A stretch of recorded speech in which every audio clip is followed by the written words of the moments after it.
الحمد لله نحمده ونصلي ونسلم على رسوله الكريم أما بعد فأعوذ بالله من الشيطان الرجيم بسم الله الرحمن الرحيم رسول اللہ صلی اللہ علیہ وسلم کی بہت سی سنتیں ایسی ہیں جو مفقود العمل ہیں، یعنی کہ اس زمانے میں ان پر مسلمان بھی عمل نہیں کر رہے، اور بعضوں کو تو یہ بھی نہیں پتہ کہ یہ بھی سنت ہوتا ہے، جیسے صبر و تحمل کرنا، برداشت کرنا، غصہ آنا، یہ ایک فطری عمل ہے، اور صحیح بات پر غصہ آنا یہ اچھی فطرت کی نشانی ہے، غلط بات پر غصہ آنا یہ خراب فطرت کی نشانی ہے۔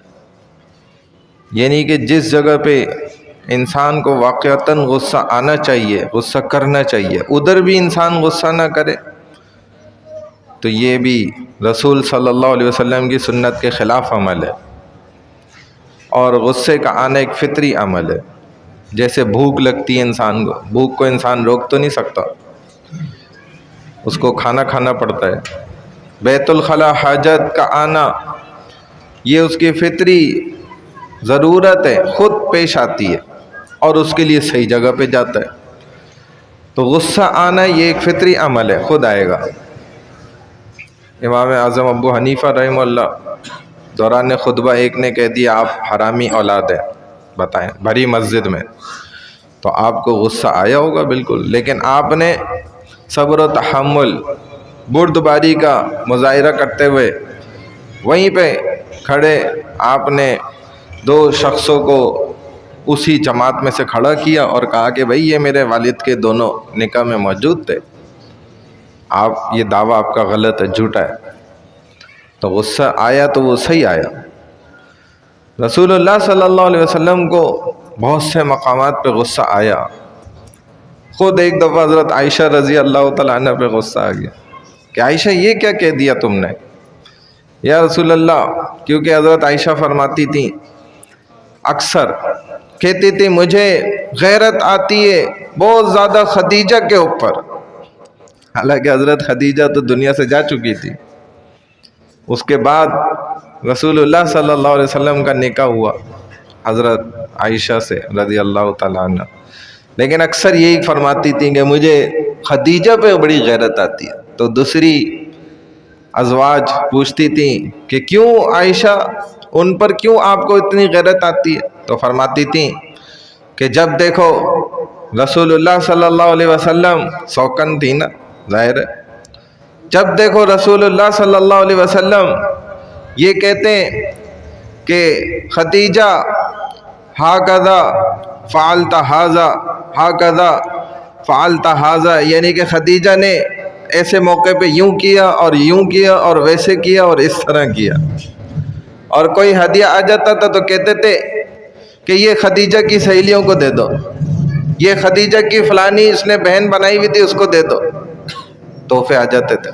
تو مجھے غیرت آتی ہے بہت زیادہ اس پہ کہ میرے نبی کے زبان پر کسی اور کا نام کیسے آ رہا ہے، تو میں غیرت کھاتی تھی۔ تو ایک دفعہ کہہ دیا یا رسول اللہ آپ کیا، جب دیکھو آپ، گھر کا ماحول ہوتا ہے نا، میں تبھی ایسے الفاظوں سے کہہ رہا ہوں، یہ بات مجھے بتانا نہیں تھی لیکن دیکھو آپ کی برکت سے یاد آ گئی۔ جب دیکھیں یا رسول اللہ آپ خدیجہ ویسے، خدیجہ ایسے، خدیجہ یہ وہ، ان کو مرے ہوئے کتنا عرصہ ہو گیا، آپ ابھی تک ان کو بھولے نہیں، چھوڑ دیں یا رسول اللہ ان کو۔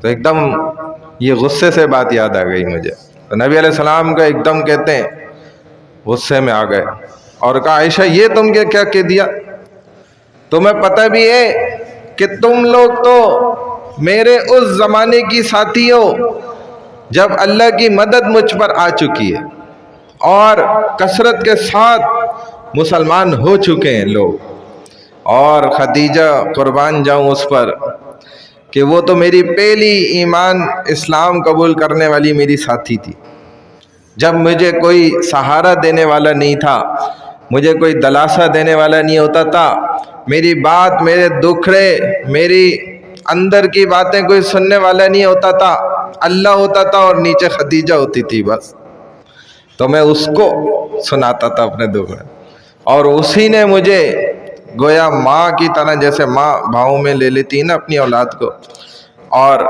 اسے اپنی سینے سے لگا کے محبت کے ساتھ، تو خدیجہ نے تو وہ عمل کیا۔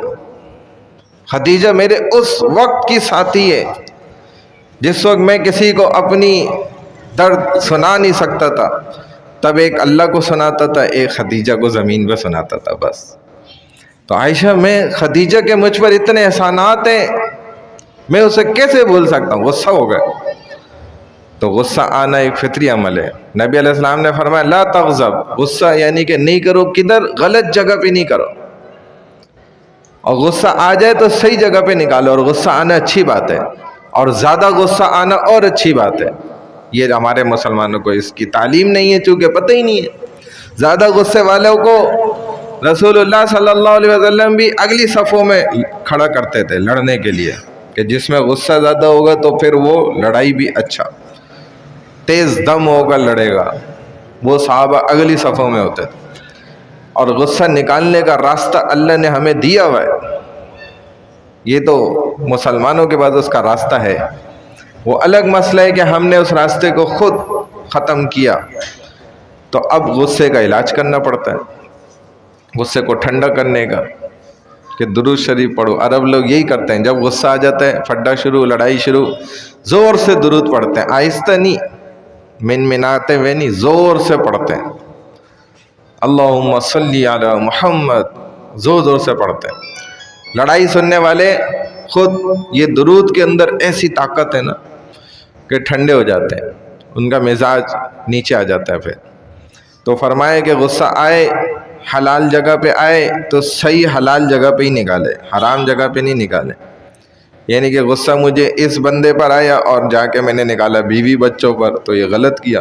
باس پر غصہ آیا، نکالا جا کے دوسرے پر، غلط کیا۔ وہی نکال کے دکھاؤ، یہ اصل جرت مندی ہے۔ تو غصے کا آنا کوئی برا عمل نہیں ہے۔ نبی علیہ السلام نے فرمایا، بس یہ آخری بات کرتا ہوں، ورنہ یہ تو موضوع ایسے ہوتے ہیں کہ بندہ بولتا ہی رہے۔ بس آخری بات نبی علیہ السلام نے فرمائی ہے کہ ایک وہ انسان ہے جس کو غصہ دیر سے آتا ہے اور دیر سے جاتا ہے۔ فرمایا یہ بھی بہتر نہیں ہے۔ غصہ چلو دیر سے آئی اچھی بات ہے، لیکن دیر سے گیا غصہ یہ غلط بات ہے۔ یا پھر غصہ بھی جلدی آیا اور دیر سے بھی گیا، یہ بھی غلط بات ہے۔ جلدی بھی غصہ آ گیا اور دیر سے بھی جا رہا ہے، دونوں باتیں غلط۔ اور فرمایا کہ غصہ آیا دیر سے اور جلدی چلا گیا، تو فرمایا یہ انسان بھلا ہے، اچھا انسان ہے، کہ اس کو غصہ بھی اس پہ اتنا کنٹرول ہے اور برداشت کرتا رہا۔ دیر سے پھر غصہ جب آ گیا اور جلدی، تو ہم نے اپنے ایک استاد کو دیکھا کہ ان کو غصہ آتا ہی نہیں تھا، لیکن سب مدرسے میں مشہور تھے کہ اگر غصہ آ گیا تو پھر نہیں جائے گا۔